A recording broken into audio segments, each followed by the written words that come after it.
It's that time again where we all sit back and reflect and celebrate the year that was. But since that year was 2020, I say screw that, let's look ahead. And thanks to our sponsor, Skillshare, you guys can get a head start on all your New Year's resolutions. Skillshare is an online learning community full of millions of curious and creative individuals there to help you take your hobby potentially to the next level. With classes in writing, editing, recording. Plus, the first 1,000 to click the link in the description will get a free trial of Skillshare Premium membership. So thank you once again to Skillshare. And now on to 2021. Please, dear God, be better. Please, oh my God. Hello and welcome to the Talkcast Podshow, the #1 show on the internet and your home for DBZA. I'm your host this week, the holliest, jolliest Lani Claus. And I'm here with basically the guru of DragonBall for TFS. I don't think I'm overstepping boundaries when I say that. Kaiser. Yeah, it is sort of funny when it comes to Dragon Ball. On the entire team, I know more than anybody. Like, in general knowledge Probably about collectively. Dragon Ball. Maybe collectively. I do know that when it comes to GT, I can't touch Kieran. He actually likes that show, so he's actually seen it more than once all the way through. Whereas I have seen it once all the way through and refuse to do so again.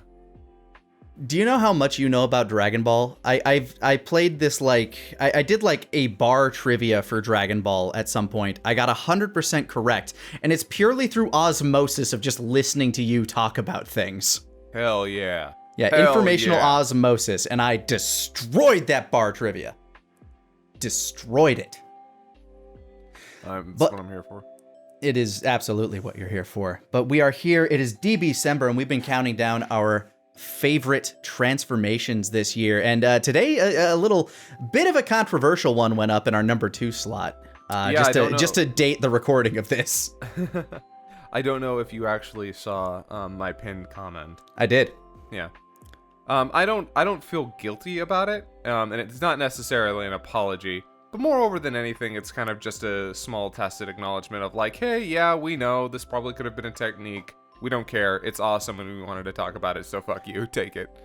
Yeah, like, we even brought it up in our top 12 techniques. It's like, is this a technique? Yeah, maybe. It really rides the line, more so than any other technique and transformation. It really rides that line. So, as the guy who literally did not sleep last night because he forgot to reread all of the Moro arc because he knew he was going to talk about it today, so I read all of it. Oh, I missed sleep. They call it the Ultra Instinct technique. It is the technique of the gods. So I was like, oh fuck, oh shit, oh fuck. I think I see it. I thought I'd saw that before. It makes sense. It's a technique, but it's also a transformation. It's kind of a technique that goes into a transformation, and fuck. So I think you know what? The way we talked about it last year, like in our techniques, it's like it's less of a technique. It is more of a transformation, but if anything, it's actually a fighting style. Like it's its own martial art. Yeah, I think it's supposed to be kind of just like a progression of abilities. I don't know. It's a whole lot. I mean, the fact that he goes through this significant visual change, but then again, the Kaioken.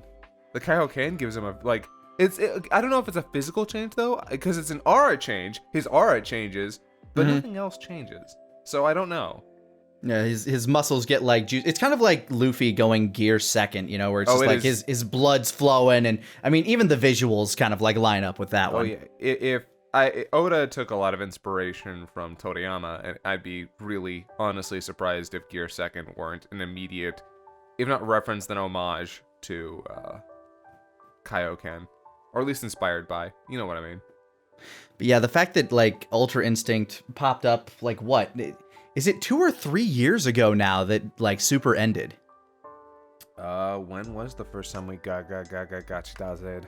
I don't actually remember. I think it was It's been a while. 2017? Was it 2017? Something like that. Yeah, because in our top fights in 2018, we had the final confrontation between 17, Goku, and Frieza with Jiren as our like number 3 or something like that. Yeah, I actually cannot remember when the Tournament of Power actually ended. I think it was 2017 at that point then. Maybe early 2018. Yeah. But it's there, yeah. I mean, for me, it still blows my mind that Broly didn't happen this year. I know. We live in a weird time period where I feel like everything was years ago and everything was this year. It is so strange. You could wrap up the entire Trump presidency for me and call it like the last decade, and it would feel like it. Like, just, time has dilated, especially in 2020. I can't even. There's a quote at the end of the last DBZA that really sums everything up for me. So stay tuned for that one. Although by the time you're listening to this on the archive, maybe you already have. It's hard to say. Either way, thank you for watching. I will say this is probably going to go up on the channel tonight because nothing else is going up on the channel tonight, and I think we have stuff going up the next couple days. So makes sense to me. But yeah, Dragon Ball, something that literally, got our asses into making this channel, which lots of people like to remind us about quite frequently. And it's something that, I mean, is it your favorite anime? Of your life? It can't not be at this point. I think I don't think it's legally allowed not to be my favorite anime. I mean, considering how much time I spent on it, I shit you not. So when I was rereading through the Moro arc, I actually found, so they released the entirety of the Dragon Ball Super Heroes soundtrack, and I plan on buying it. I don't have the opportunity to at the moment, mostly because you have to go through a bunch of Japanese stuff to download the goddamn thing. It's a digital download. I am gonna get it though because I want it. I want all Dragon Ball music, and I was listening to that music while I was reading through the manga and queuing up different tracks. Because, it's like, hey, if I'm going to read through the entire thing, I'm going to have a bitchin' soundtrack to go with it. Because I'll tell you what, Dragon Ball Superheroes or Super Dragon Ball Heroes or whatever it's called, that awful commercial that, they call an anime, it may suck, it may be terrible, but damn, the music's fucking good. The music in that damn thing has no right to be as good as it is. I mean, the music has always been there to sell some of the best moments in Dragon Ball. Yeah, not that Dragon Ball's always had the best luck with music on either side of the pond, if I'm gonna be honest. But it's got some real bangers, though. I mean, Unmei no Hi, and of course, just fucking... Hey. So, for the people who haven't seen it yet, I actually wrote in the latest script for, Ultra Instinct that Kieran was praising Ultimate Battle. That's the name of that song. And apparently I had forgotten that he does not like that song, and he was frank to tell me, jokingly, but still, honestly, during the recording, he's like, I fucking hate this song. It's okay. I mean, I'll read it. I don't have a problem with reading it, but I fucking hate this song. I'm like, oh shit. Damn it. It is funny how in the script for DBZA, and it's not really a point against you or anything, because you just got to get these scripts out there. But sometimes you have us arguing against what we feel. It's like, I don't know why. I don't think I would actually make this argument, but you know what? It's in the script, so I'll read it. Yeah, I know. I'm sorry. That's why, motherfucker, I sat down with you and I was like, all right, let's go through all the scripts. And you're like, well, I'm busy. Can we only go through the ones that matter? And I'm like, all right, fine, fucker. Well, yeah, but that's why I'm saying, it's like, you know what? I disagree with this, but I'll fucking read it. I'm a professional who is unwilling to assist in the script writing process. Consummate professional. By the way, if anybody ever thinks that I come off as annoying in any of those scripts, it's very much intentional. I like to, although I've been trying to rein back any of us being too catty. Because, I don't want people to think that we actually think we think better than anybody else. But at the same time, it's fun. It's too fun. Yeah. It's too fun to be a bitch. And it's our list. And it is our list. God damn it. Everybody's got their own. Make your own DBZA. Go make your own DBZA. With blackjacks. And Super Saiyan Blue. Yeah. Get your DB. I love Saiyan Blue. God bless all you people being like, wait, the only two forms left are Super Saiyan Blue and Super Saiyan. And I'm like, Girl. Little do you know, Monster Carrot out of left field with the... I thought we agreed on Oolong's panties. Oh, fuck. Oolong transforming into Bulma. I mean, come on, he like pokes the nipples. If that ain't on the list, I don't know what is. It is. It does. Oh, man. There's a lot of stuff in Dragon Ball that couldn't even be in modern anime. A little bit of a spoiler for the honorable mentions video. One that I realized, or actually a couple I realized we forgot to mention in there. No. Garlic Jr., which that was never going to make the list. It was never going to make the list. Yeah, you're right. Yeah, neat. But one that could have like jokingly made like some top 24 list. Launch. Oh yeah. I mean, she is literally transforming every time she sneezes. Mm-hmm. That's one that I realized we forgot to put into our honorable mentions list. Oh, man. Don't worry, we talked about Buff Roshi. Oh, we absolutely talked about Buff Roshi. You can't not talk about the Buff Roshi. Like, just going all the way back through the history of Dragon Ball, I think both you and I are kind of, like, we're of the same mind that Dragon Ball might be the, like, most quintessential, this has some of the most awesome shit in the entire, of any of it. It makes me of all the sad. animes. Yeah, because it makes me sad because the best stories that Dragon Ball ever had to tell was in its first half, and all of its worst stories are in its second half. And it's kind of lopsided like that. I mean, Z does some like pretty neat things. I mean, Z turns it into more of a sci-fi than a mystical adventure, which it immediately shifts the entire scope of what the show's about. And they kind of return to form a little bit with the Android arc, because at least in the Android arc, they're playing around with ideas they introduced in Dragon Ball with the Red Ribbon Army. I mean, I can appreciate them bringing back Dr. Gero. Well, I mean, introducing Dr. Introducing Gero, him. But bringing back the Red Ribbon Army. Although for all those fucking dub fans, they're like, who the fuck? Yeah, because like Dragon Ball came out after Z in the States, if I recall correctly. Yeah, the prequel to Dragon Ball Z. So weird. Like, I remember that when the Toonami commercials started coming out, I'm like, oh shit, that's Goku as a kid! Huh, I guess that's interesting they made that show. Why does the animation look so much weirder? Not realizing that it's like 10 years older. Oh yeah. Although, it's really funny to me because the animation was definitely somewhat more limited in a lot of places, especially in those earlier episodes. But you go back and you watch Goku versus Piccolo, and you will see stuff there that just has so much more character than a lot of the stuff in Z. I'm gonna be really honest. Like, there's something about the art style, about the expressions that they had, about some of the movements in the original Dragon Ball that they just don't do again in Z and Super. It's not that it's so much better animation. It's just animation with so much more character and I don't know. And one of the biggest things, to its point, something that they didn't even fix, like that they couldn't fix until they started doing Kai, the pacing in Dragon Ball was so much better than Z.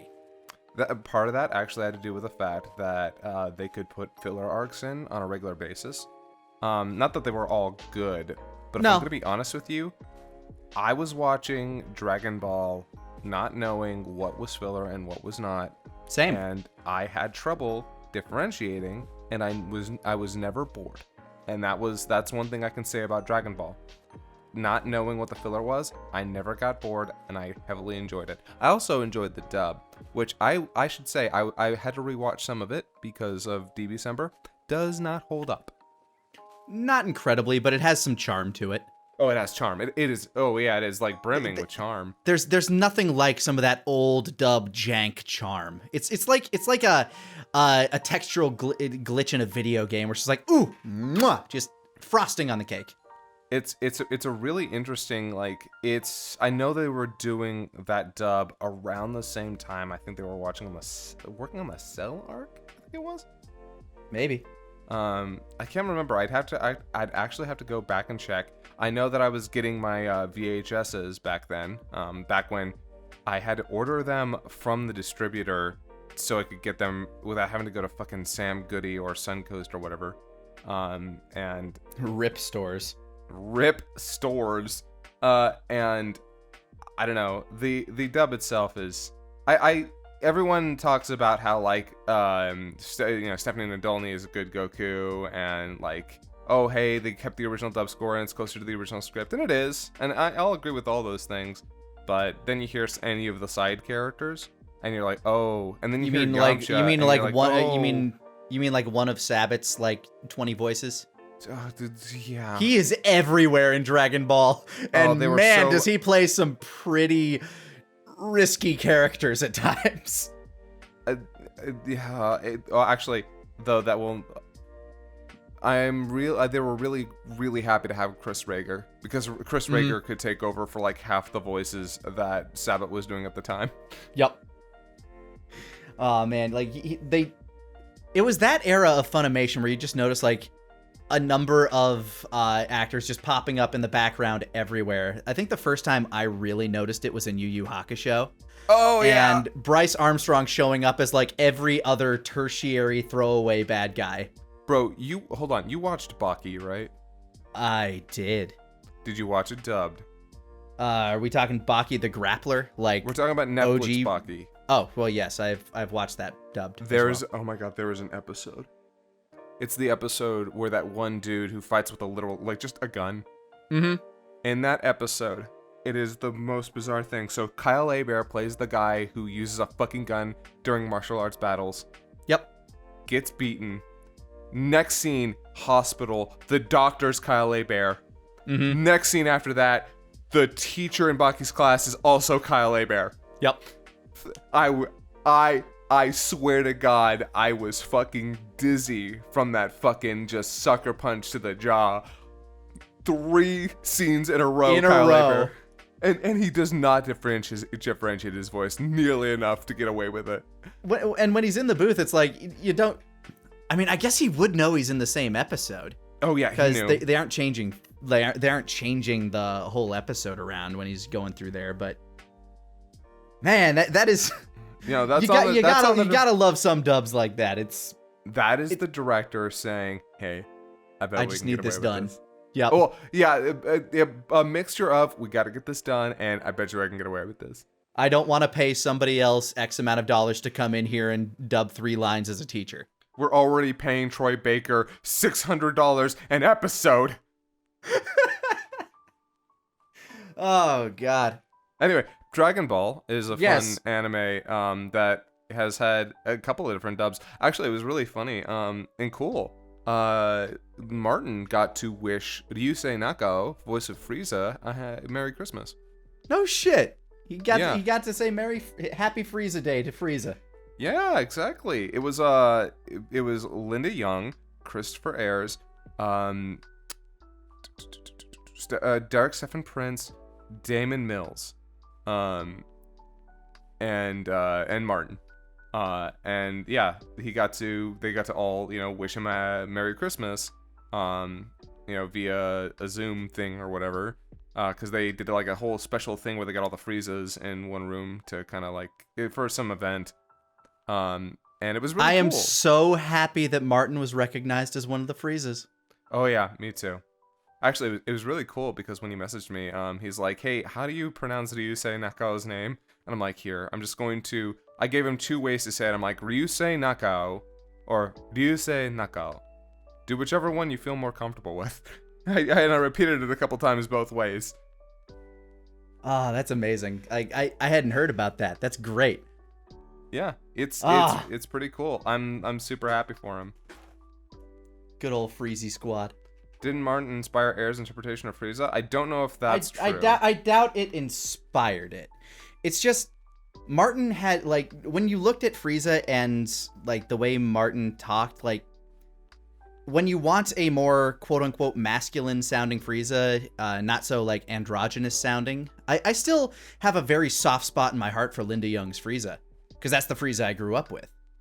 But Martin just had this great read for him, and he had that, he's from England, so he had that little like posh flair to it. It's regal. It's what you're looking for in a vindictive space emperor, and I think, auditioning for it, he probably would be pretty good in the running there. And Ayers that's a good voice for it. Yeah, Ayers. I guarantee you Ayers did not see it because I had met him at a few conventions beforehand, and a pure boy that he is, he kept saying, like, I'm afraid I'd get in trouble if I watched it. So he did not watch it until significantly later, at which point he was like, real friendly and enjoying about it. It's kind of funny because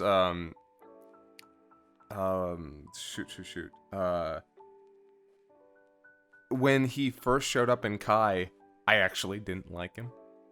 Oh. He was going really high and up here and being kind of more reptilian with it. And I was like, oh, damn it, they're doing that. They could have gone any direction. And then in the next episode where he actually got to stretch his legs, and then the dialogue hit, written by J. Michael Tatum, who is a Shakespearean actor and a fantastic writer. I was like, oh no, everything's good. Everything is great. Everything's amazing. Like, and between the debut episode where he had only a couple of lines, and then the episode after that, I went from like, oh man, this isn't that good, to, oh, this is Frieza for me now. Yeah, his Frieza is great, and Damon Mills has done an amazing job, like, filling in those massive boots. Oh yeah, it's really sort of incredible. It's unfortunate why it had to happen, and we love Ayers, and he's getting better all the time. It's been a struggle this year because of reasons. But he's getting better all the time. But during all of this, Damon has been doing a job that if honestly you told me that it was Ayers the entire time, I don't think I'd have second guessed. Imagine having to fill in those shoes for such an iconic character. That's, whew, yeah, right? But also imagine the fact that he's basically oh god, what's the term for in stage plays where you have the understudy? Yeah. But imagine that you're always you're always the second. Damon does such a good job, and I hope people recognize that. Yeah, he's filling in for Ayers, but he's giving it his all. He really is, and doing a damn good job at it. Oh yeah, no, he's fantastic. Just beyond the fact that you can almost never tell that it's him. He just does such a good goddamn job. That, in the future, he basically is going to be Frieza for a bit here. That's for any time he shows up. Although again, Ayers is getting better. He's gotten more and more capacity in his lungs. He's just had other problems that he's had to deal with, and it's been difficult for him to do so because 2020. Yeah, this goddamned year. This damned year that is, 2021, let's be honest, it's not immediately gonna be better, but 2020. But moving forward onto Dragon Ball, there's been a bit of a question that kind of percolated in my mind recently because, with Super basically ending as an anime, continuing with the Broly movie, but also continuing as a manga, which has its own delineations from the anime. What is canon now? Okay, so this conversation is fascinating, and this conversation has been had a lot over the last several years because, fuck Super. What about, the movies, GT, all that stuff? There's so much when it comes to what is the canon of Dragon Ball. And it is especially difficult right now with Super. Because Toriyama writes the drafts for the Super manga. Here's what happens in the plot, now go do it. Yeah, he gives them the outlines, and then Toyotaro has to adapt it. And man, I don't know what happened with the Goku Black saga, but I really, really wish they'd kept a little bit closer to his drafts, if I'm gonna be real honest. What's the big delineation there? So, the biggest delineation in the Goku Black arc, first of all, we actually get to see regular old Super Saiyan Black, which I know isn't a big deal, but I kind of love it. It's just nice to see him actually do the thing and not just skip right to Rose. I always just kind of assumed that the reason he went Rose is because like we said, Super Saiyan Blue is the Super Saiyan version of Super Saiyan God. So since Black already had all that God Ki in him, it just went to that because he's already got God Ki. Yeah. But that's the way I figured it worked. That's fair enough. But really the biggest delineation, and this one I was so fucking sad. Like, when I was reading, I'm like, this is amazing, and the fact that this didn't make it into the anime made me really angry, which was, when Dabura and, I should call him Dabra just to piss people off. Once Dabura and, fucking Babidi showed up, fucking Trunks had been instructed by Shin, the Supreme Kai, on everything they had to do to make sure that Boo didn't get released. And since Vegeta wasn't there to fuck it up, he actually just kills Dabura and Boo just stays sealed away. Yeah, just kills them both. And Boo never gets out. And during that time, fucking Trunks became an apprentice to the Supreme Kai. Okay. And here's the cool part. So he becomes the apprentice to the Supreme Kai. I keep wanting to say Kaioshin, but I know that people don't know what Kaioshin is, so I have to say Supreme Kai. I think they'll understand now if you float into it. So yeah, with the Kaioshin. So basically, he becomes an apprentice to the Kaioshin, and if you remember, Kibito, who was an apprentice to... I vaguely remember Kibito. Yeah, he was able to heal people. Throughout the manga, people keep surviving things they shouldn't be surviving as they're dying near or in Trunks' arms. And so, we find out that when he was, basically ordained to be the apprentice to the Kai, he gained healing powers, and so he'd been healing people the entire time. So he had a passive healing buff. Yeah, basically. And so and he becomes a major asset near the end of the fight because he's actually able to save people. Also, they only go back to the past. I believe they only go back to the past twice. They don't do it the 3 times, which, oh my god, the 3 times in the anime, 2 should have been it. It should have just been 2. 3 was a nightmare. I believe they just kept it as 2. And the other thing was, Goku doesn't forget the goddamn talisman. For the Mafuba? Yeah, he doesn't forget the talisman. Better thing happens. Master Roshi accidentally gives him a coupon to a strip club. That's amazing. Yes, that is way funnier to me. That is way better. And it's much more amusing to me that Roshi has a coupon for a strip club. Exactly. What was it for? Was it a free lap dance? Was it like one drink off your admission? 69% off. Yo. But yeah, I really liked that. And the fact that they didn't keep, there were just so many things in that arc that I wish they had kept. Oh, like when Goku whips out Hakai against Zamasu. Oh, just to see if he can do it? Yeah, and he takes out like a fucking chunk of Zamasu' head before he's able to get away. It's really cool. I mean, there's other parts of the Goku Black arc that don't work as well, if I'm gonna be honest, in the manga. Like the ending like stretch is not nearly as dramatic and cool as it is in the anime, I'll be honest. But is it Zamasu or Zamasu? Okay, the dub says Zamasu, and they're not wrong to say Zamasu, but it's to match lip flaps. Yeah, because so it's Goas and Zamasu, because Goasu and Zamasu are actually Japanese words. You wouldn't say Sasuke, so I'm not gonna say Zamasu. Let me put it that way. If you would say Sasuke and not Sasuke, you'd say Zamasu and not Zamasu. Yeah, same way you don't say Yusuke. Yeah. Now again, I don't begrudge the dub saying Zamasu, like when you have and hell, when you yell Zamas, you say Zamase! Literally, that's what Goku does several times. But when they're just talking, just regular old talking, they say Gowasu, Zamas.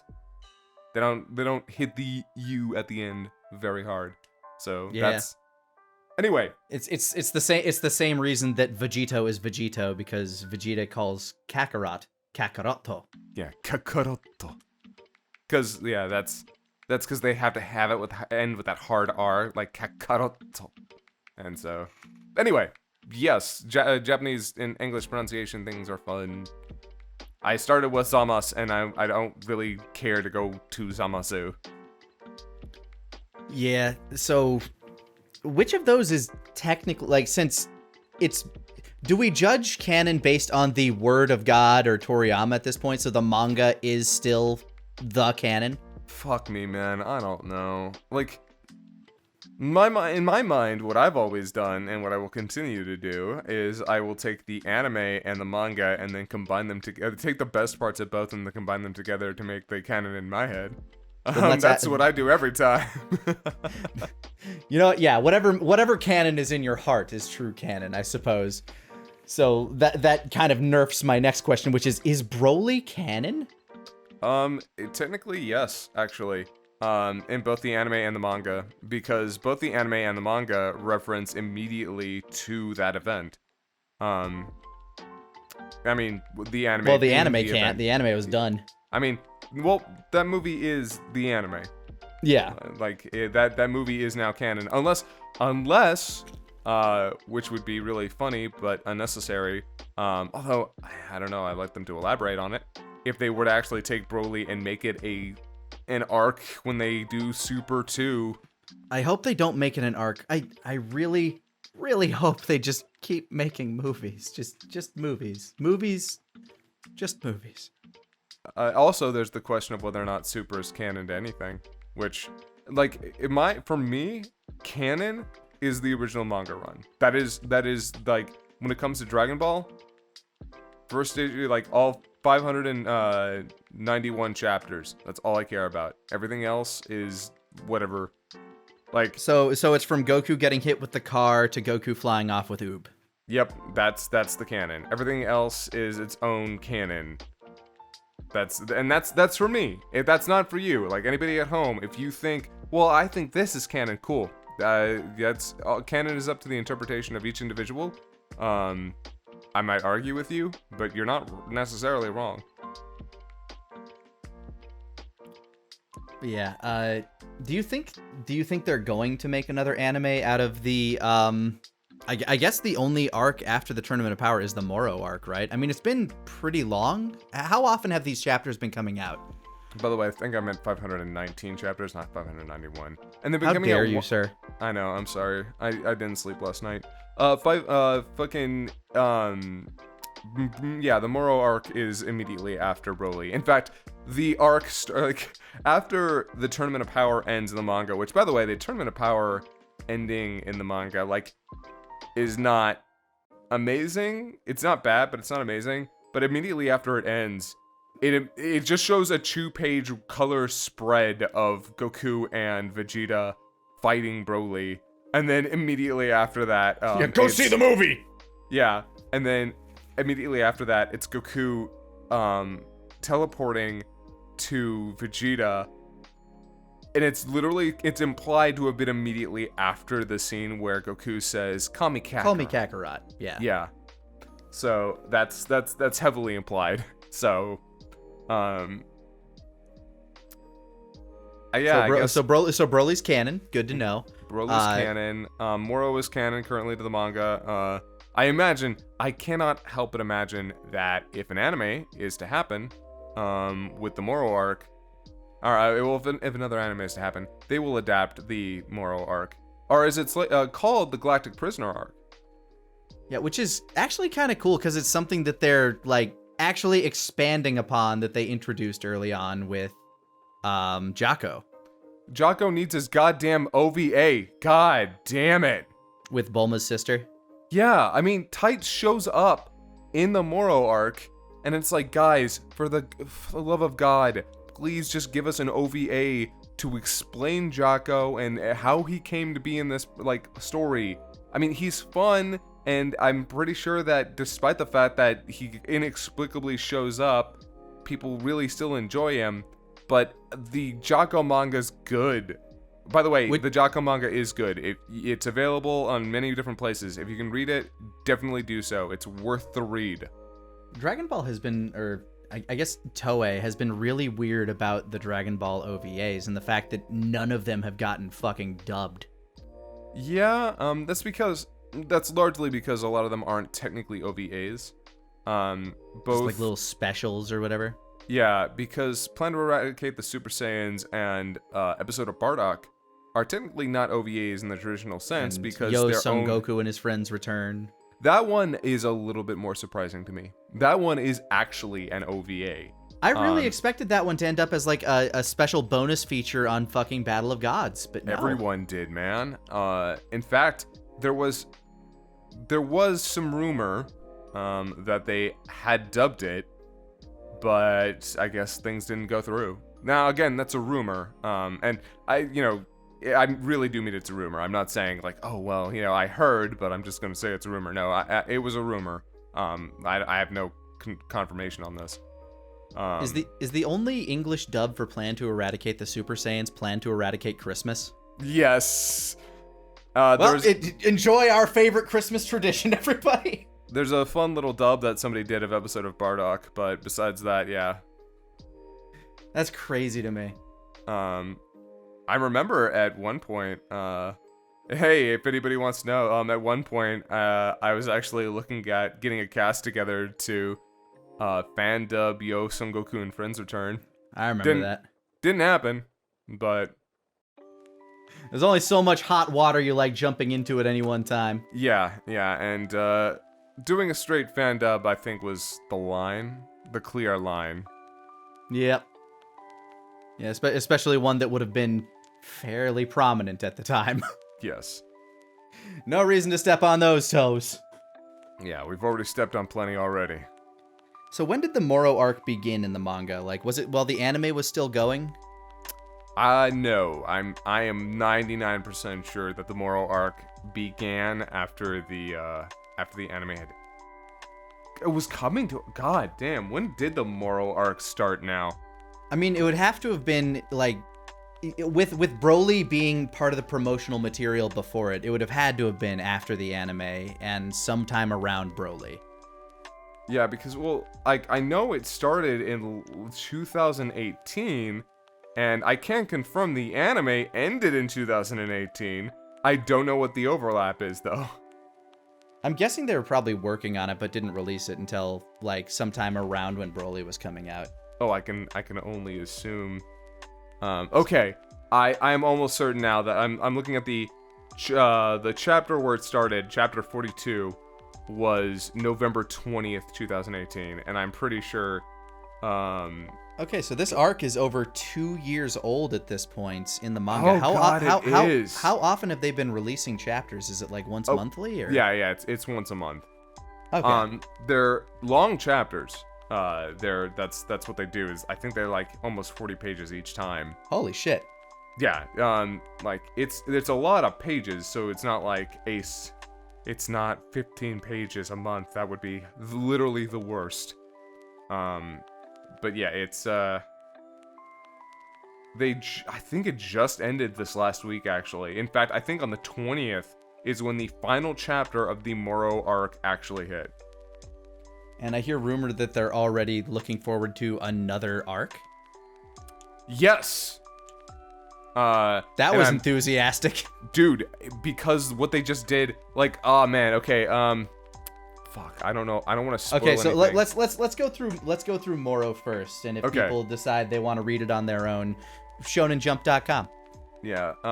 So I guess there's probably going to be spoilers for Moro here. So if you guys aren't up on the Moro arc, Shonen Jump, you can just go to Shonen Jump, and I believe you can read most of, if not all of the super manga. I believe they just posted there for free.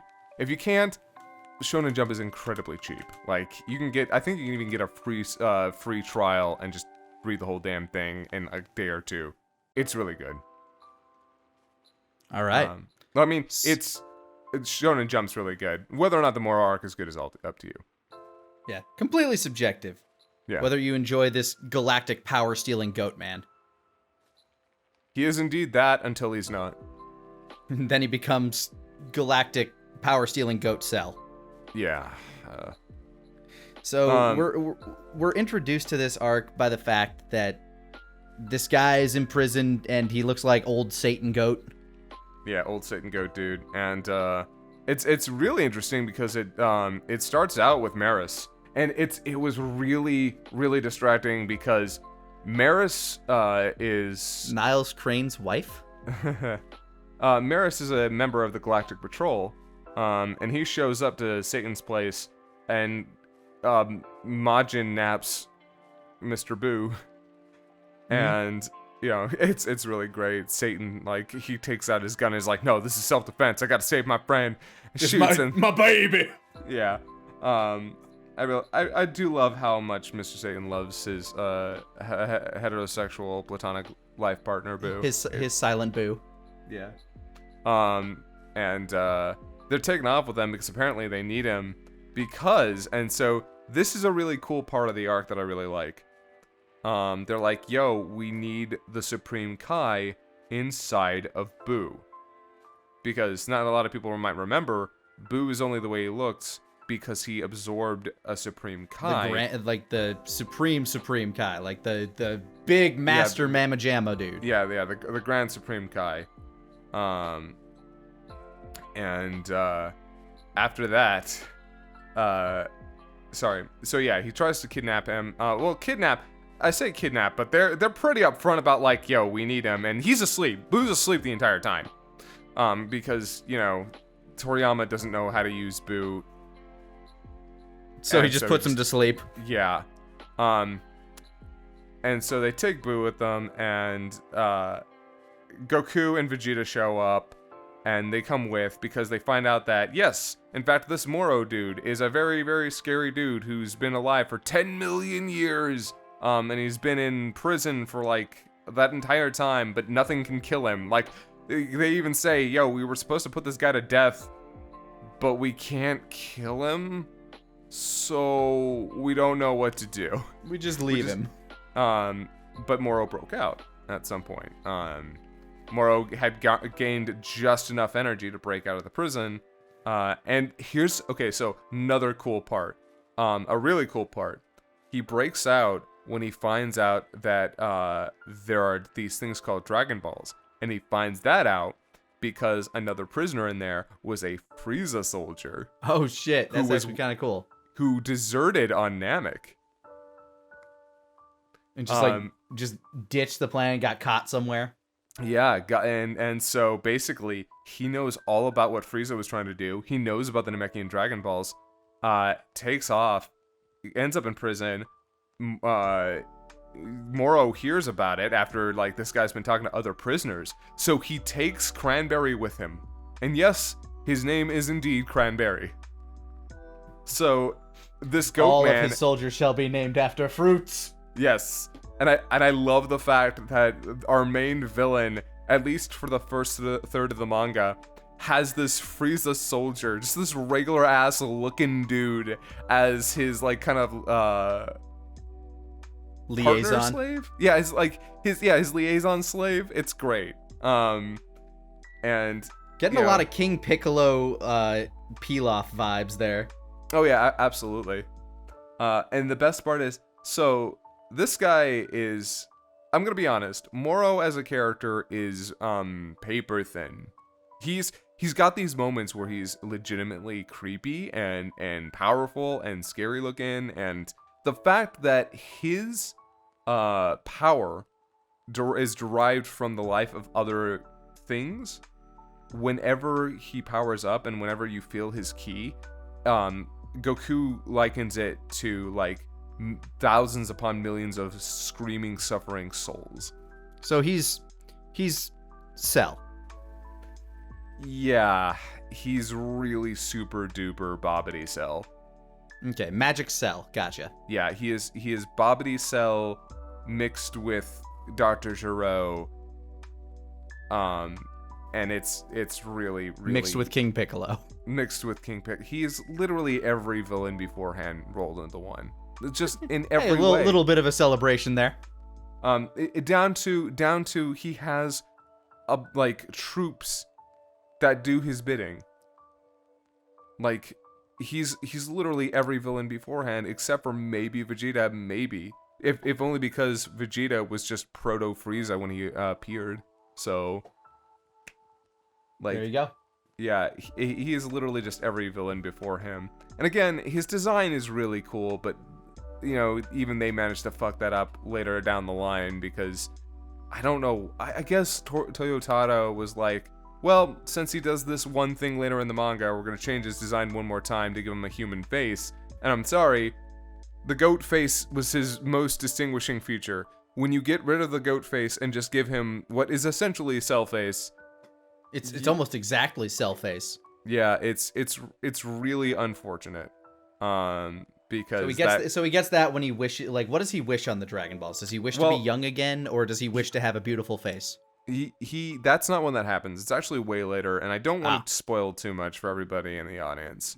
But he does end up wishing for his prime back. He's basically like, I want my power back. That does end up happening through a bunch of circumstances that are kind of crazy, actually. So I'll say this, I did not like the Moro arc the first time I read through it so much. I didn't hate it, but I didn't love it. When I reread all of it last night, I actually liked it way more than I did the first time. So hindsight, kind of knowing where it's going, actually helps with it? Yes, actually, knowing where it's going. There are about 2 or 3 times where Toyotaro, I think, forgot something earlier in the arc. Like there's and filled it in later. Well, at one point, Moro's like, the color blue, and it's like, wait, no, the first time you fought against them, they went blue. What are you talking about? You've seen this before. And there were other moments where just, I don't know if it's Toyotaro or if it's Toriyama, but somebody's forgotten how to write characters. Because Goku's still doing his suspiciously eyes Toriyama. Yeah, well, you know, I love Toriyama's. I love the original manga a lot, but I also have to recognize that Toriyama is not the writer that he used to be, and he is not as close to this franchise as he used to be. But they continue to write Goku as this really stupid person, and Goku is always going to be very pure and very simple. But the fact that they just cannot seem to like allow him to be smart enough to process the things around him like a functioning adult really bothers me. Like, that's the thing that really bothers me, is that they continue to just not allow him to be a functioning person. And they do that all throughout the arc. And also, at one point, Piccolo has the gall to say that Vegeta is not the kind of person who would underestimate an opponent. and like, that's the best fucking joke I've ever heard. And if he'd said, "Oh, he's not that kind of guy anymore," I'd have believed it. But the phrasing Piccolo uses is Vegeta would never underestimate an opponent. Basically, yes. Never. Yeah, basically, yeah. And it's like, that is not true at all. That's Vegeta's defining trait. And also when Goku says, like, oh, you know, he's become a better person, and that's big part to you. Goku kind of like, oh, I have never noticed that. And it's like, no, okay, you can't. Goku's not that dumb. Goku at this point understands that people change and evolve, and that he's been a part of that. Hey, he hit his head as a kid. Give him a break. I don't know. I feel like Toriyama's gonna change that at some point too. Hey man, he crashed to Earth in that space pod in Kansas. Give him a break. So Vegeta does have an arc throughout this, though, that I really, really like. Vegeta's whole arc throughout the Moro saga is, like, when Moro shows up on Namek, Vegeta's first instinct is to protect the Namekians, and one of the things he says was, I have a very unfortunate past with the Namekian people, and I have to do everything I can to make sure that harm does not come to them. And there's this great scene with Moro, and he's like, I killed one of your tribes, right? Oh, the Tuberlon tribe, yeah. Yes, the Namekians don't forget things like that. So do you hold a grudge? No. Anger and spite will only destroy our people. The Namekians are beyond things like that. And Vegeta's like, alright, cool. I'm gonna do my best then. Alright, it's just gotta do what I can. Yep, and it's just this really great scene, because I like the idea, because Vegeta has evolved from the person he used to be, but we also sort of have to remember that while all this stuff has happened in Super, it's not that far out from Buu. And Buu was... And that was Vegeta's big defining moment. That was his midlife crisis. He's going to go buy the Corvette of being Majin and be an asshole for a bit and realize how fucking stupid that was of him. Oh, and the other thing that a lot of people, and I think we kind of sort of, the fandom sort of kind of forgets that Vegeta's always a piece of shit. Like, Vegeta was literally always a piece of shit all the way until the end of the Buu saga. Not even at the beginning of the Buu saga where he starts being a good guy. No, he's not a good guy at the end of the beginning of the Buu saga. He's just not murdering people like he used to. Yeah, he's still an asshole. Yeah. And so when he falls to the dark side, I won't lie, like that whole fall to the dark side would have been way more interesting if they could have spent some time covering his development into being a more domesticated person, but they don't / can't. So the whole fall to the Majin thing, I think, is more effective on paper than it is in practice. To me personally. Yeah, you'd really need to spend more time between Cell and Buu to make that work. Yeah. So this idea that Vegeta is like an anti-hero by the Buu saga, he's not really an anti-hero until he comes back and starts fighting Buu. And then by Super, okay, yeah, he is effectively a reformed villain. Effectively 100% reformed villain dude. And so to see him actually regret actions and try to make strides to do better is really interesting. And I really appreciate the fact that the arc actually dedicates its time to that. Unfortunately, while it dedicates its time to that, it also dedicates its time to giving Goku literally no development whatsoever as a character, and entirely to him getting more powerful. And yeah, that's kind of all the development Goku has now. Yeah, because he's essentially a static character. His development is his strength, because his strength is his defining character trait, which is good and bad. Yeah, it's kind of all he really has left, which is why all throughout Z, the characters that actually had arcs were Gohan and Vegeta. Like, those were the characters that had actual story, actual significance in the plot. Goku was there to, like, end things and get stronger and look cool. Yep. And everybody else was learning and growing. And unfortunately, in Super, Goku is... somebody in the chat called it a mascot problem. Yeah. That's not inaccurate. He's not a character, he's the mascot. Once he's already grown to become the hero, that's kind of where, like... Not gonna lie, Dragon Ball is kind of where Goku's story ends. Like, yeah, he gets stronger from there, but he doesn't really change. You could argue in Super he at least gets more of an arc than he did in Z, because he's delving deeper into the martial arts and the whole, like, world of the gods and stuff, but it's still just, where's my next power scale? Where's my next boost? See, the god stuff was always a problem for a character like Goku. Because Goku, if you stick to his character arc, making him a person who doesn't want godly power, who doesn't want godly responsibility, he wants to get stronger, but they refer to this stuff as, God power. And it gives this sort of reverence to it. Like, they even refer to it as, him as a deity at some point. And it's like, well, to balance that out properly with a character like Goku, they're trying to, again, make him this guy's like, well, I ain't no hero of justice. I ain't a god. I ain't a deity. I'm just here to fight. Because, waku waku, I'm so excited, and I just want to fucking choke myself because we've seen this so many times before. In fact, the worst part of it, in the entirety of this arc, that made me incredibly angry to see it come back, was after Goku gets back for the final, a confrontation with Moro. The final one, and where he goes Ultra Instinct and just...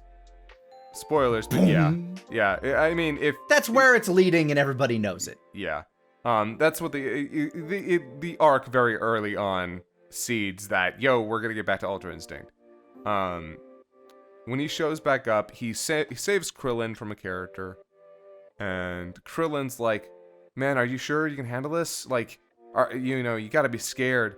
And then Goku just looks over his shoulder, and is like, "No, I'm excited." I'm like, I'm fucking done. To be fair, that does play very much into his roots as the Sun Wukong trope, where Sun Wukong was very much a highly overpowered mischief god. Yeah, but at some point, I feel like if you're just going to do the same thing with your character over and over, why do I care? Why do I care if Goku's gonna get Ultra Instinct again if he's just gonna be the same goddamn person at the end of it? And especially if the way that it gets there is not exceptionally compelling. My big question is, with all this, they had a real chance for him to actually have a moment of reflection of his constant desire for battle actually literally put the universe in danger before they retconned it with, he was just gonna eliminate all these universes anyway, with Zeno. I really wish they hadn't done that, and they actually made Goku think maybe there's more to life than fighting. But no, because at this point, where does his character arc end? He just keeps getting stronger and stronger and stronger until what? Yeah, that's sort of the issue. That's one of the reasons that when Toriyama ended the manga when he did, he'd already hit the power creep pretty hard, really hard actually. And now it's been hit so hard, it's what even is power? What even is power anymore? They had to reset the scale by introducing God Ki. Yeah, I'm gonna be completely frank with you. If you watch the Tournament of Power, literally nothing happens in the Tournament of Power that is anything more impressive visually than anything that could have happened during the Cell Saga. The only difference is a lot of it's a lot more well animated in a lot of different places, and they can also do a lot of visual tricks to kind of, emphasize the speed and also the auras and stuff to make them look super special and awesome. And but you got all this crazy shit going on, but you still have people like Krillin in there, who admittedly gets eliminated first of that universe because haha Krillin. So you have this immense scaling when you know it's going to come down to X people and Jiren already, and maybe Hit at the beginning, because Hit, he's unfortunately there to be the jobber, but and it's really interesting when you see these moments where it's oh wow, they're so powerful, this character is so powerful, Goku is so powerful, Vegeta is so powerful, and you don't have any visual reference for it. You just kind of have to accept it when the characters say it. And you have to accept the fact that the people they're fighting are somehow on par with these people who can, sorry for jumping into feats here, but could literally destroy whole groupings of planets at this point. Yeah. And it's unfortunately, when you're doing a battle manga and you want to, and especially, unfortunately, Dragon Ball is the worst offender and victim of what they did with power levels. They literally made it so, and not just power levels in terms of the actual number, but they gave you an idea of, here's a good way to understand where the villains are in terms of the heroes. That gives you a real good, clear-cut idea of this is how far out of their depth they are.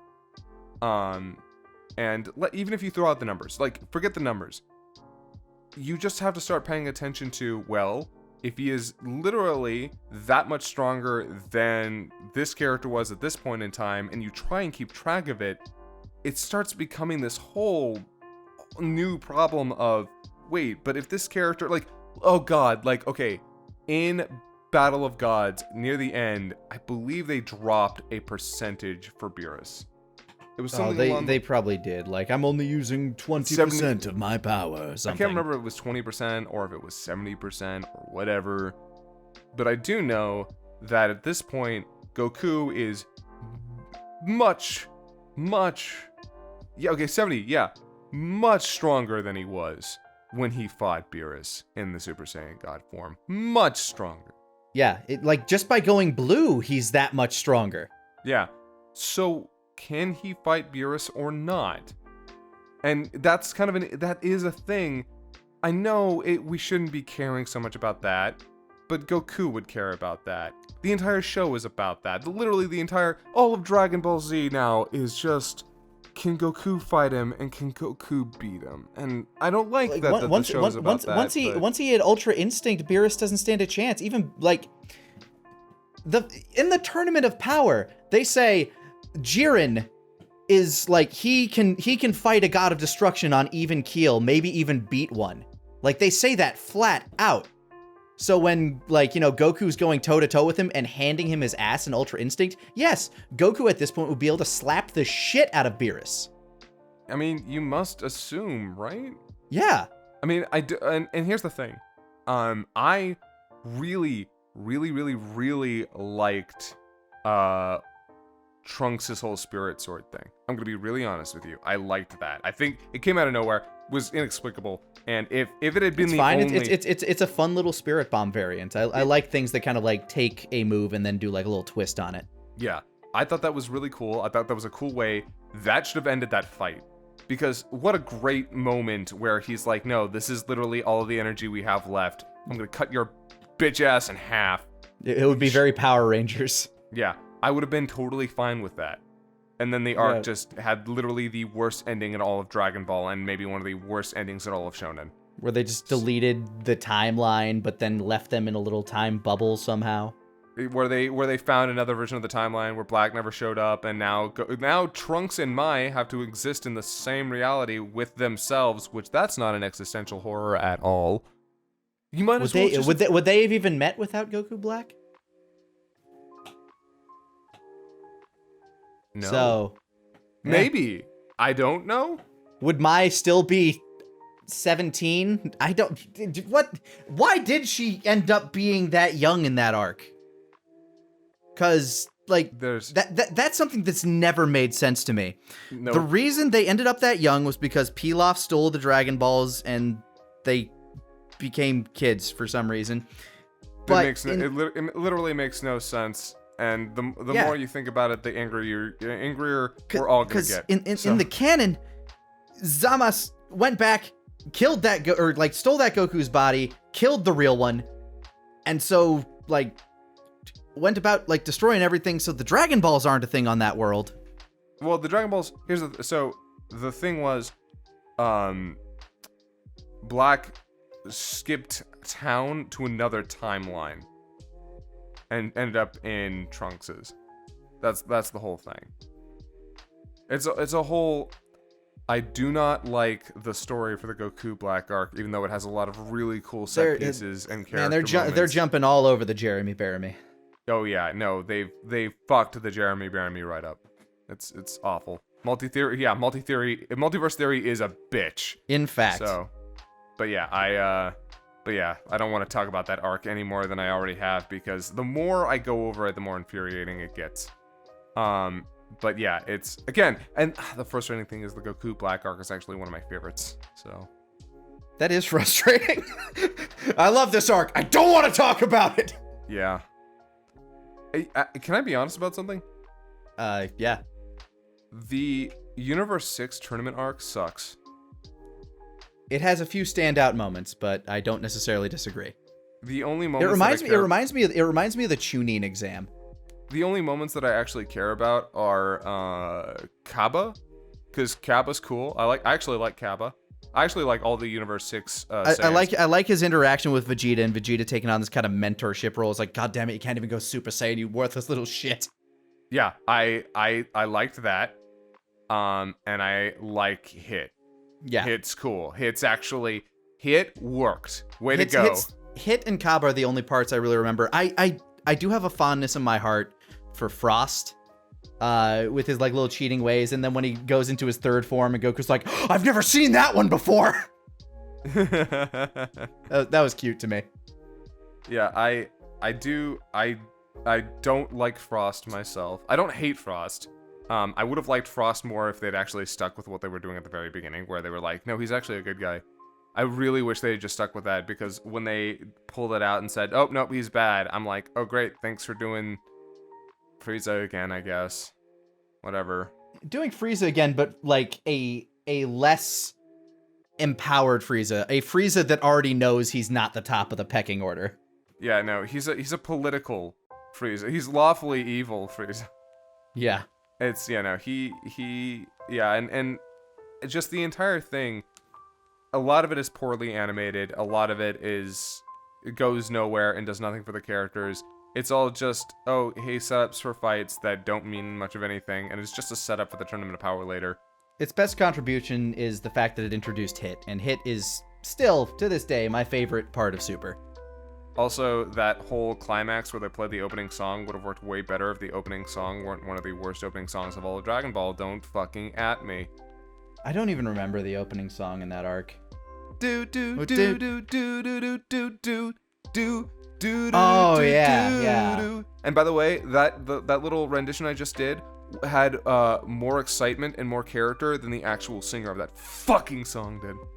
I'm sorry, yeah. I cannot get over the fact that is actually a really good singer sang one of my favorite songs from Rurouni Kenshin, and yet in that opening he sounds so bored. But then you had the Tournament of Power opening, which like that got you in the mood for it. Oh my god, yeah.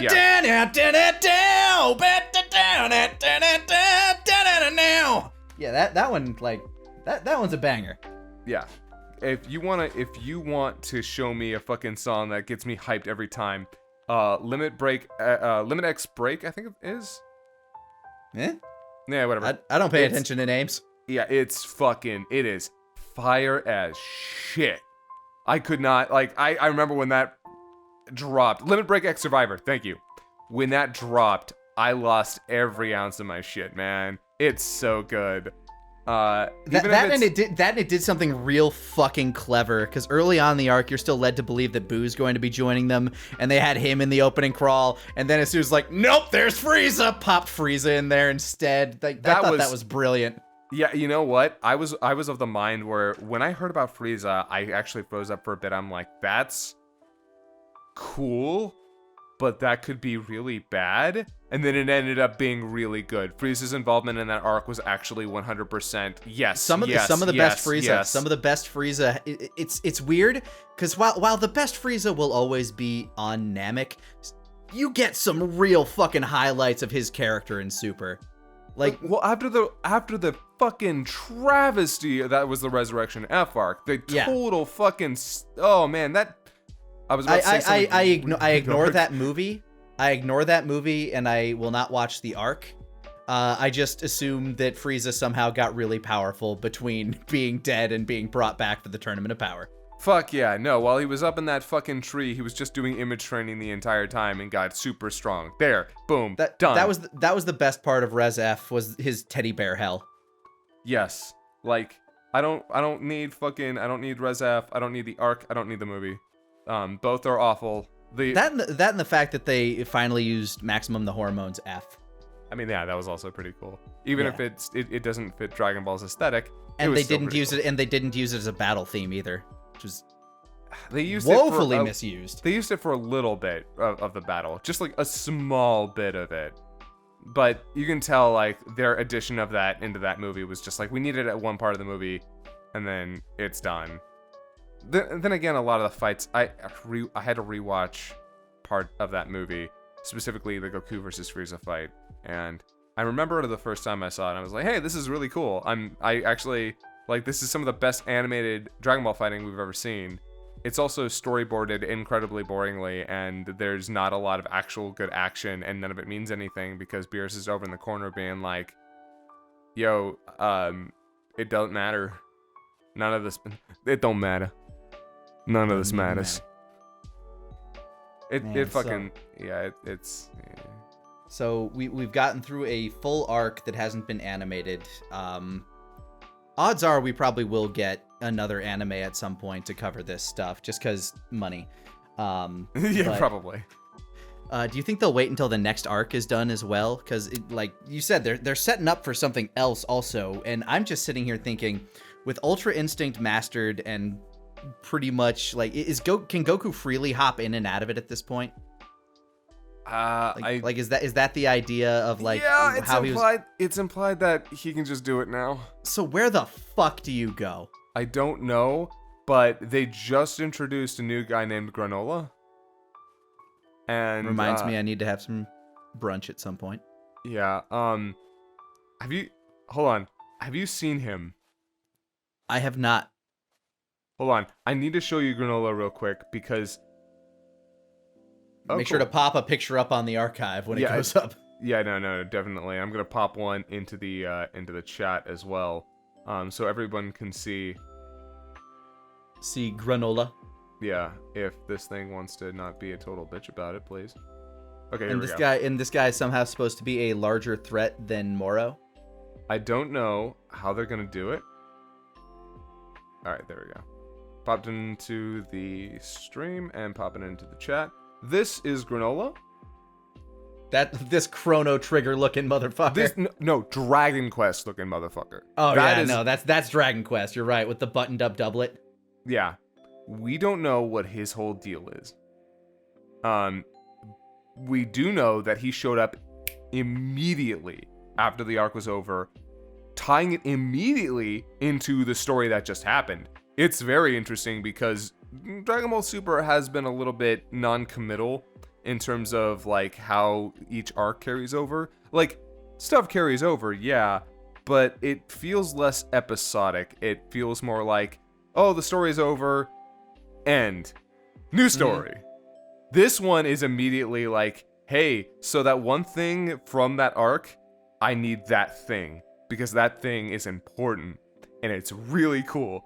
I don't want to spoil this part because again, it's really it's brand new. It's brand new and it's real fucking cool, and I'm really curious about how he's going to use it. But I am also curious because, like, okay, this Granola guy, who the fuck is he? What's he about? Is he a Tuffle? Lots of people think he might be a Tuffle. Okay, making Tuffles real. Okay, that's dangerous. Look, if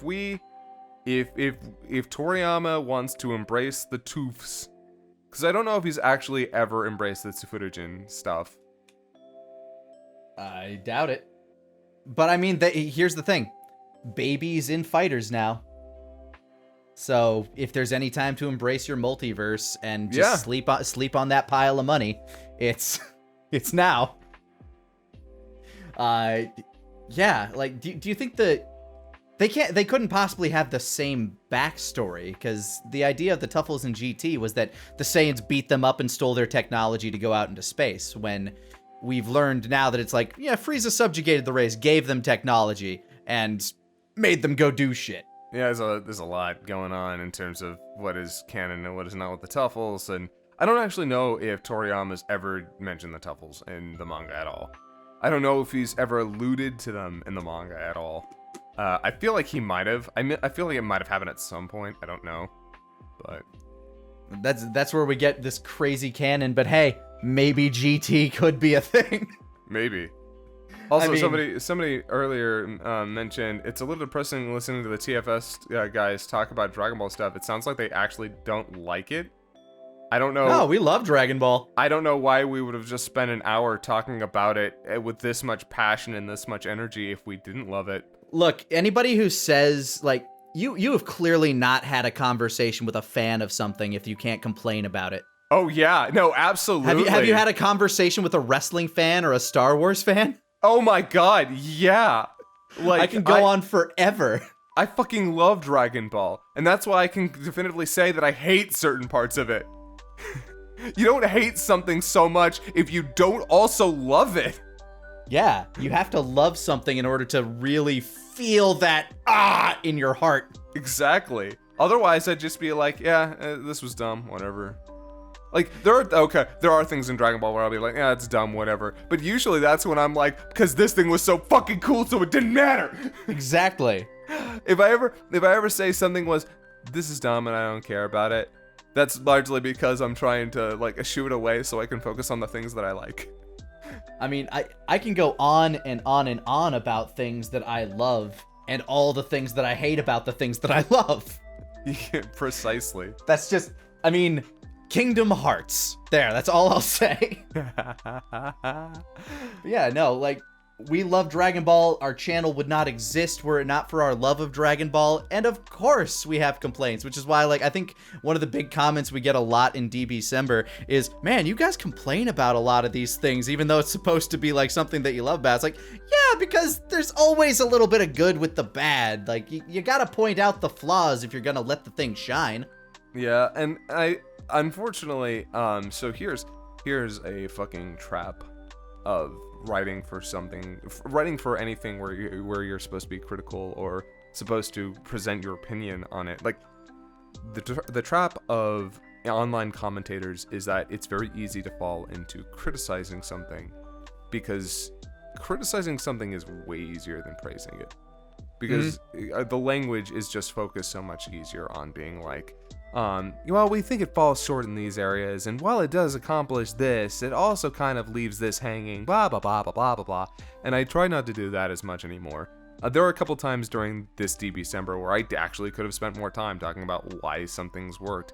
I remember we had Majin Buu as our number 6 villain, and like 70% of that might have been talking about why Buu sucks. And I felt bad about that, because I'm like, damn it. In fact, if you watch this DBZA, you will notice, if you compare it with the villain list and maybe even the movie list, if you compare them, you'll see that I actually took a lot of time to write in things that were very complimentary to things that we otherwise didn't give nearly enough praise to in the past, including Broly.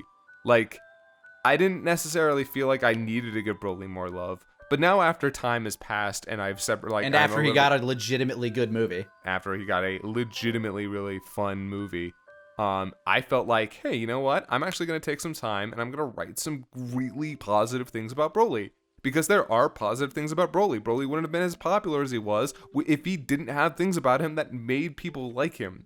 And it's like I said, I even said in the fucking thing, I don't hate Broly, I just hate what he represents. Yeah. I think that's always been how we felt.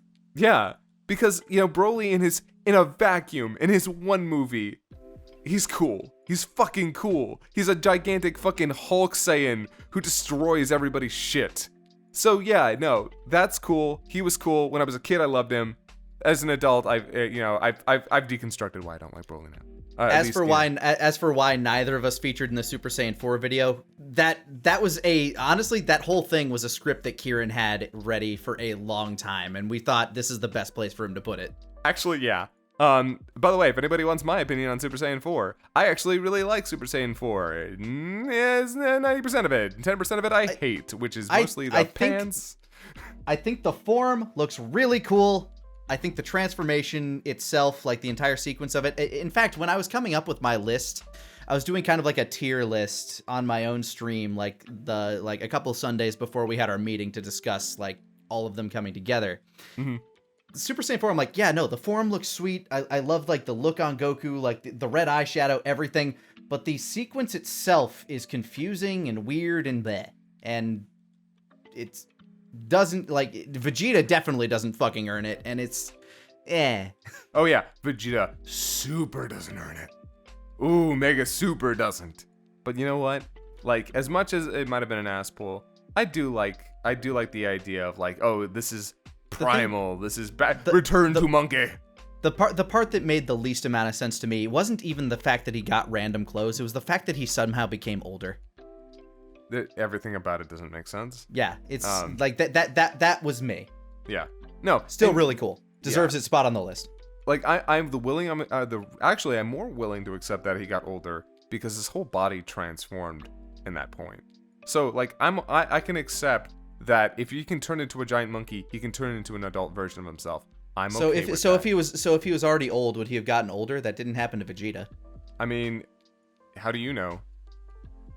I guess Saiyan's just kind of so Super Saiyan 4 puts you in your prime. But yeah, let's say that. Okay. Let's just say that Super Saiyan 4 puts you in your prime. You become the prime ape. Yep, you become the prime ape. There, we did it. We solved it. Nailed it. Dragon Ball solved. Yeah, no, I also, the one thing I was actually very disappointed with Kieran about, he doesn't mention Super Saiyan 4 Vegeta almost at all, and Super Saiyan 4 Vegeta is actually my favorite Super Saiyan 4 because those he wears it a bit better, man. Also, I like the red fur better than the magenta fur. I'm not actually sure what that color is, but yeah, no, I like Super Saiyan 4 Vegeta better than Super Saiyan 4 Goku. But yeah, and man. A whole other year of DBZA, and like this is like turning into a bit of an extended episode just to show you this is what Dragon Ball is to us. Dude, oh my god, I can sit down and I can talk about Dragon Ball for fucking ever. And that's why, like, I've had people say I'm not a fan of Dragon Ball. That's absurd. I know. And I got into a long argument with somebody about it, and like, and it was about, at first it was about like DBZA and how we were disrespectful, and I'm like, hey, look, I understand if you think that, and they said you're not a fan, and I'm like, okay, how dare you, sir? Yeah, no, then I got offended. It wasn't them criticizing or shitting on on our show, like. I wasn't offended by that. I don't get offended when people don't like Dragon Ball Z Abridged. I do get offended when people say, well, you're not a real fan. And I'm like, I will flip every fucking shit. Gatekeeping motherfuckers. Yeah. Do not get... I had to grow out of gatekeeping. It was so easy for me to gatekeep for a long time. I was Mr. Well, if you haven't watched the Japanese version, you're not a real fan of Dragon Ball. I remember you in the mid-2000s. Yeah, I was that guy. And I'm like, well... that's bullshit. And now I'm the guy who defended Jeff Tho's take, Mother's Basement's take on, you know what? It doesn't matter which JoJo you start on if it gets you into JoJo's Bizarre Adventure. I defend that take. What's wrong with that take? Oh God bless you. I love you. I don't get, like, what JoJo are people supposed to start with? Because the first one's awful. Just fucking, really double down on it. And the second one is not a lot better. You don't give a shit about what people say about you. So I don't. I really don't. I don't pay attention to social media. Yeah. I don't like Phantom Blood all that much, and I think Battle Tendency has a lot of really cool and fun moments, but generally is underwhelming. Even though I will say that Part 2 Joseph is my second favorite JoJo. Josuke Higashikata from Part 4 is my favorite JoJo of all the JoJos. Part 4 is my favorite. And I started on Part 3. I started JoJo's Bizarre Adventure on Part 3, and if I had started on Part 1, I would have never gotten into it. I went back and I watched Part 1, and I was bored and frustrated. And then I got to 2 and I was like, all right, this is mostly okay. I like this. Part 3 was the one that got me started. If I hadn't started on Part 3, I would have never gotten into JoJo as much as I'm into JoJo now. So, if anybody ever says you absolutely have to start on the first one, and if you don't, you're not a real JoJo fan, they're bullshitting. They're full of shit. Start on whatever JoJo you have to get you into it. God damn it. And if you don't get into it, that's also not bad, because it's fucking weird. Yeah, and hey, do try and start on the first one, obviously. Try and start on the first, like, fucking JoJo. Fuck that, start at 3, like everyone. Well, okay. Maybe. Start by watching AMVs of 3 and being like, that looks cool. Then watch 3, then watch 4, then be like, I could go try the other ones. Then skip those and just watch the Crunchyroll condensed down hour-and-a-half versions because they trim out a lot and they could have trimmed more. Or do what I did and start with Antfish's JoJo Bizarre Adventure Abridged, which is literally what got me into watching JoJo. There you go. Oh my god. JoJo, I love Ant. Ant's great. So, thanks for joining us for our JoJo's Bizarre Adventure Talkcast Podshow. Yeah, it's been a great JoJo January. Well... Oh, damn it. Oh, man. Ideas for the least profitable month of the year. Let's go. Oh, yeah, no. Waste us talking about one of the most popular anime right now in January. It could always be a JoJo July. Yeah, I can do JoJo July. Ideas for later. But Yes. What are some of your guys' favorite parts of Dragon Ball? Have you been enjoying this year's DBZA? And what did you think of the Moro arc and this Dragon Quest looking motherfucker known as Granola? Granola and his partner Oatmeal. Oatmeal granola. Ooh, they gonna make some good cookies. Mm-hmm. Oh god, my husband just made oatmeal raisin cookies. They're the best oatmeal raisin cookies I've ever had. And I You know motherfucker, I need some. Those are my favorite types of cookies. I know. I've already besmirched JoJo, and now I'm claiming that as my favorite cookie. I am out here in the cold. Come to my place. I will give you a bag. I will. Somebody give me a ride to the car dealership so I can pick up my car. This has been the Talkcast Pod Show. What's your favorite cookie? Put it in the comments.